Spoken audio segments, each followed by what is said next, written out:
Why do you think that in this COVID crisis, and I say this for most countries, including India and the United States, why do you think there has been almost no cooperation? I think you and I have talked about this before. It's a terrible, terrible disappointment to me. I'm sure it is to you. You know, this crisis was made for the G20.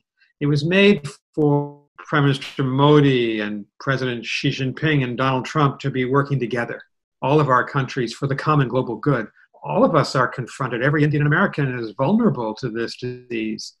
And I would have thought at the beginning of the crisis, I would have predicted that countries would have put down their differences and worked for a vaccine together, or how to distribute that vaccine in an equitable and humane fashion. And it hasn't happened, mainly because Donald Trump doesn't really believe in international cooperation. He's a unilateralist. He wants America to go it alone in the world.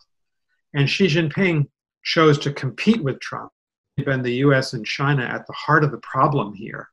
And I hope when the next crisis comes, we'll do better to work together in a more effective way. And it's the same. It's the same in Europe.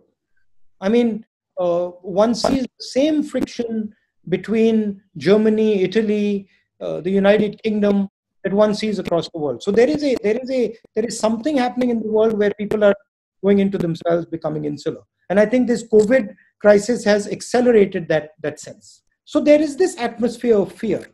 You take unilateral decisions. You do the biggest lockdown in the world, most rigorous lockdown in the world, and then you have millions and millions of your manual laborers working thousands of kilometers back home. So it's this unilateral, episodic type of leadership where you just come and do something and go away. It's very, very destructive.